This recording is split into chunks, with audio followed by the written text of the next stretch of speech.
जय हिंद दोस्तों।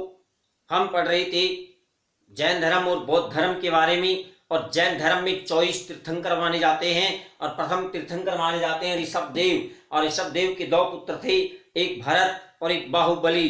तो माय डियर, भरत जिन्होंने शासन किया, अयोध्या उनकी राजधानी थी ऐसा बताते हैं। और भरत के नाम पर ही हमारे देश का नाम भारत पड़ा। और दूसरे पुत्र थे बाहुबली, जो कठोर तपस्या करने चले गए जंगल में और उन्होंने कठोर तपस्या की और वो बाहुबली के नाम से प्रसिद्ध हो गई। तो दोस्तों, अगर हम बात करें बाहुबली की, जो ऋषभदेव आदिनाथ हैं, जिनको हम आदिनाथ भगवान शिव के नाम से भी पूछते हैं, वही ऋषभदेव जैन धर्म के प्रथम तीर्थंकर माने जाते हैं लाडलू। और उसी में गौतमेश्वर बाहुबली, जिनकी 57 फीट ऊंची प्रतिमा है। कितने फीट ऊंची है? 57 फीट ऊंची प्रतिमा है स्वर्णबेलगोला कर्नाटक में, ये ध्यान रखना। और इनके 12 वर्ष के बाद महामस्तकाभिषेक होता है स्वर्णबेलगोला कर्नाटक में। ऐसी प्रतिमा है गौतमेश्वर बाहुबली की। अगर आपको कभी देखने का मन करे तो बहुत अच्छी पर्यटन स्थल के लिए भी अच्छी जगह है। और बाहुबली भगवान के नाम से पूजे जाते हैं। 25वें तीर्थंकर मान सकते हैं आप। अगर एग्जामिनर क्वेश्चन पूछ ले हमसे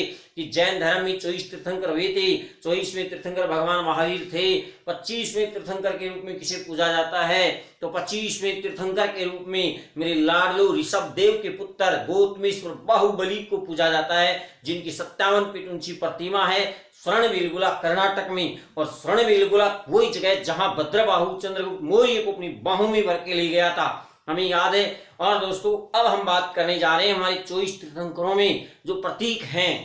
क्वेश्चन आता है कि ऋषभदेव का प्रतीक क्या है, महावीर का प्रतीक क्या है। ये क्वेश्चन एग्जाम हॉल में हमसे मिलने आता है, चाहे हम railway, SSC, air force, navy, NDA कहीं भी जाएं, एग्जाम में जैन धर्म और बौद्ध धर्म से क्वेश्चन आता ही आता है। तो इसलिए हम जैन धर्म के सभी तीर्थंकरों के प्रतीक देखने जा रहे हैं। और अगर आपने हमारे चैनल को लाइक सब्सक्राइब नहीं किया है तो आप सब्सक्राइब जरूर करेंगे, कि मुझे विश्वास है। और हम बात करें सबसे पहले ऋषभदेव। तो ऋषभदेव का प्रतीक क्या माना जाए? तो दोस्तों, ऋषभदेव का प्रतीक माना जाता है सांड। सांड, जिसको हम क्या भी कह सकते हैं, वर्षभ भी कह सकते हैं। तो ऋषभदेव का प्रतीक क्या है? सांड या वर्षभ है। तो ये ध्यान देने वाली बात है। यहाँ पर ऋषभदेव का प्रतीक किसको माना जाता है? यहाँ पर सांड या वर्षभ को माना जाता है। तो दोस्तों, यहाँ ध्यान दीजिएगा, ऋषभदेव के बाद दूसरे जो हैं वो है अजीतनाथ।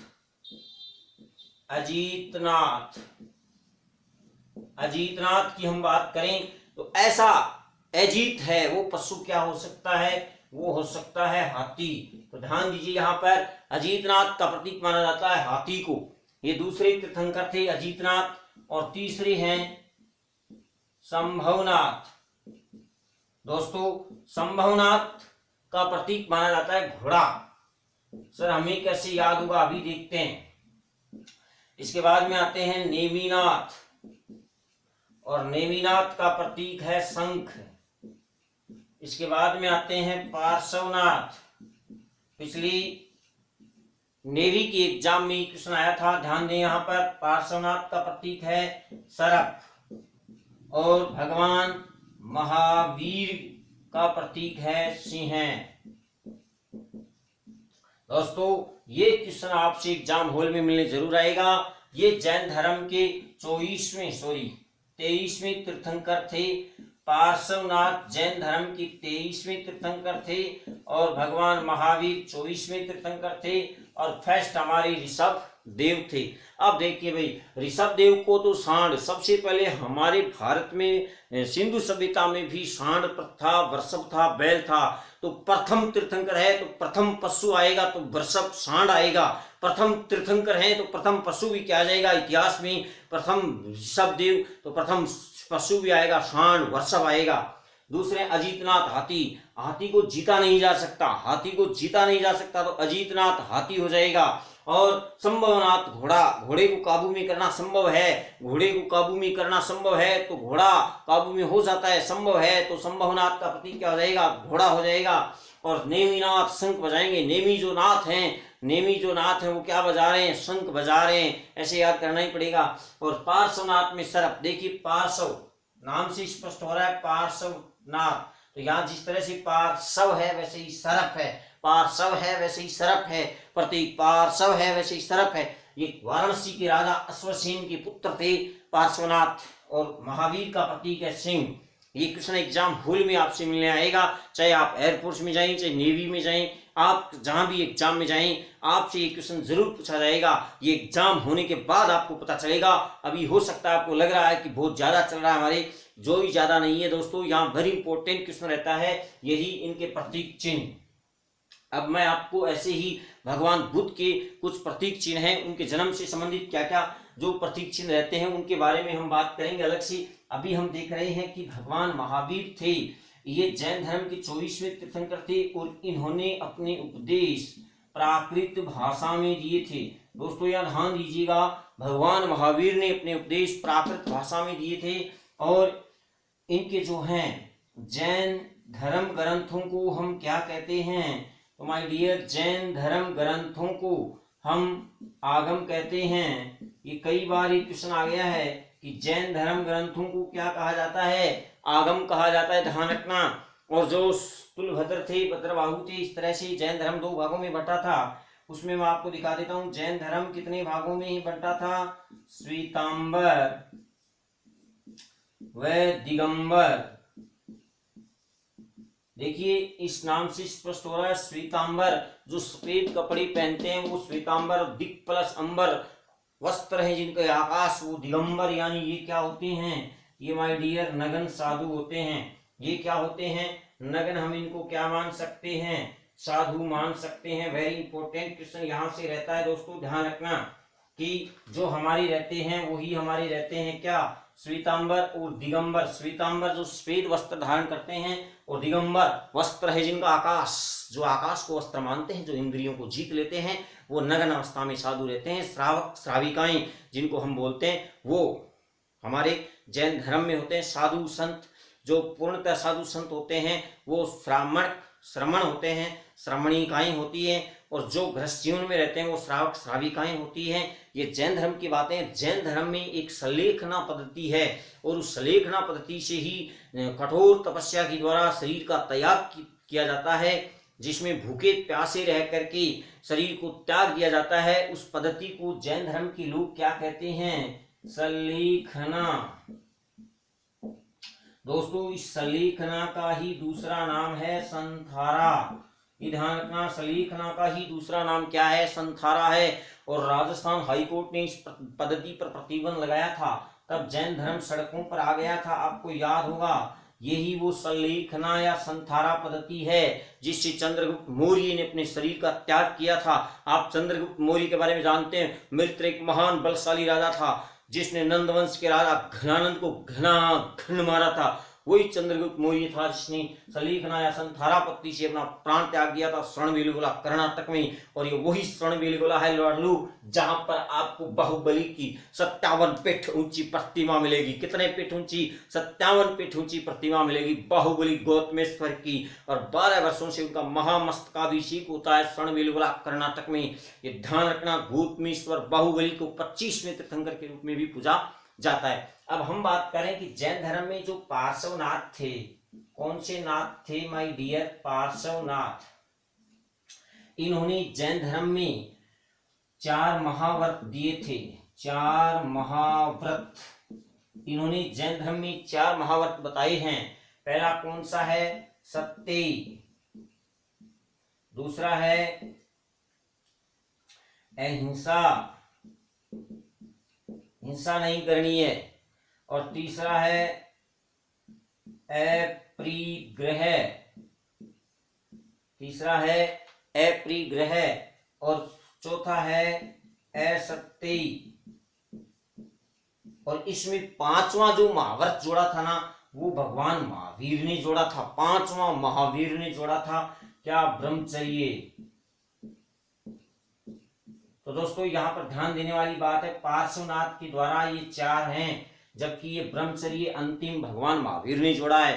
5 महाव्रत माने जाते हैं जैन धर्म में। कितने महाव्रत माने जाते हैं, 5 महाव्रत माने जाते हैं। सत्य, अहिंसा, अपरिग्रह और असत्य। और ब्रह्मचर्य ये किसने जोड़ा है? ये 5वां महाव्रत है और ये भगवान महावीर ने जोड़ा है। वेरी इंपॉर्टेंट क्वेश्चन यहीं से निकलता है दोस्तों कि जैन धर्म में कितने महाव्रत माने जाते हैं? 4 महाव्रत माने जाते हैं, जो किसने दिए हमें? पार्श्वनाथ ने, जैन धर्म के 24वें तीर्थंकर ने, वाराणसी के नरेश अश्वसेन के पुत्र ने, पार्श्वनाथ ने। ये ध्यान रखना, वेरी इंपॉर्टेंट क्वेश्चन रहता है दोस्तों। इसके बाद अगर हम बात करें तो ध्यान रखना यहाँ पर हाथीनाथ मंदिर भी है, जैन धर्म का प्रमुख हाथी सिंह मंदिर भी है गुजरात में, और जैन धर्म का जल मंदिर भी है बिहार में। तो गौतमेश्वर बाहुबली की प्रतिमा भी है स्वर्णबेलगोला कर्नाटक में। ऐसे वो रसगुल्ले से मीठे क्वेश्चन है मेरे लाडलो, जो air force, navy, army, railway, SSC जिस एग्जाम में आप जाएंगे पूछे जाएंगे। अब विशेष बात हम बात कर रहे हैं कि 4 महाव्रत हैं, जिसमें 5वां महाव्रत किसने दिया था? ब्रह्मचर्य भगवान महावीर ने दिया था। और भगवान महावीर के उपदेश किस भाषा में है? प्राकृत भाषा में है। और ध्यान दीजिए, जैन धर्म ग्रंथों को हम क्या कहते हैं? आगम कहते हैं। और जैन धर्म कितने भागों में है? 2 भागों में, श्वेतांबर और दिगंबर। श्वेतांबर जो सफेद कपड़े पहनते हैं, और दिगंबर जो नग्न अवस्था में रहते हैं, वस्त्र है आकाश जिनका, वही क्या है लाडलू? दिगंबर। तो विशेष बात एंड खास बात ये था जैन धर्म से संबंधित विशेष बातें जो हम पहले कर चुके हैं। अब हम भगवान बुद्ध के बारे में करेंगे। लाइट ऑफ एशिया बोला जाता है भगवान बुद्ध को, लाइट ऑफ एशिया भगवान बुद्ध को बोला जाता है दोस्तों, ध्यान रखना। और भगवान बुद्ध की प्रथम गुरु कौन थे? ये क्वेश्चन बार बार एग्जाम में आता है, तो ध्यान दीजिए। अब हम भगवान बुद्ध की ओर जा रहे हैं। भगवान बुद्ध के गुरु थे आलार कलाम। आलार कलाम, भगवान बुद्ध के गुरु का नाम क्या था? आलार कलाम था। और भगवान बुद्ध ने किस भाषा में उपदेश दिए थे? यहाँ देखिए, ये प्राकृत भाषा में उपदेश दे रहे हैं। तो भगवान, हम बात किसकी कर रहे हैं? भगवान बुद्ध की बात कर रहे हैं। तो भगवान बुद्ध ने मेरे लाडलो पाली भाषा में उपदेश दिए थे, ये ध्यान रखना। भगवान बुद्ध ने अपने उपदेश पाली भाषा में दिए थे। और भगवान बुद्ध के पूर्व जन्म की कथाएं क्या कहलाती हैं? उन्हें हम जातक कथाएं कहते हैं। भगवान बुद्ध की पूर्व जन्म की कथाएं ही क्या कहलाती हैं? जातक कथाएं कहलाती हैं। और भगवान बुद्ध ने मध्यम मार्ग दिया था, मध्यम मार्गी माना जाता है, मध्यम मार्गी। कई बार क्वेश्चन आता है बौद्ध धर्म निम्नलिखित में से किस धर्म को मध्यम मार्गी माना जाता है? मध्यम मार्गी बौद्ध धर्म को माना जाता है। हम बौद्ध धर्म में प्रवेश कर चुके हैं। हम भगवान बुद्ध की बात कर रहे हैं, लाइट ऑफ एशिया की बात कर रहे हैं। एशिया की चमकते हुए सितारे कौन है? भगवान बुद्ध है मेरे लाडलो। तो एशिया की लाइट ऑफ बुद्ध, एशिया की लाइट कौन है? भगवान बुद्ध।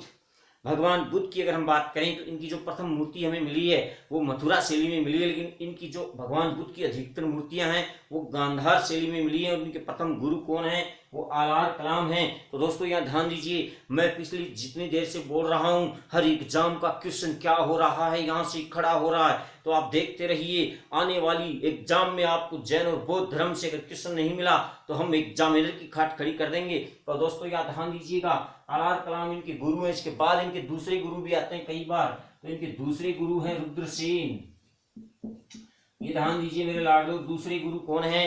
रुद्रसेन। अब हम बात कर रहे हैं कि भगवान बुद्ध ने मध्यम मार्ग बताया है। और दूसरी विशेष बात, बौद्ध धर्म में त्रिरत्न भी हैं, ये आपको ध्यान में रखना है। बौद्ध धर्म में त्रिरत्न, और बौद्ध धर्म के जो त्रिरत्न है वो कौन से हैं?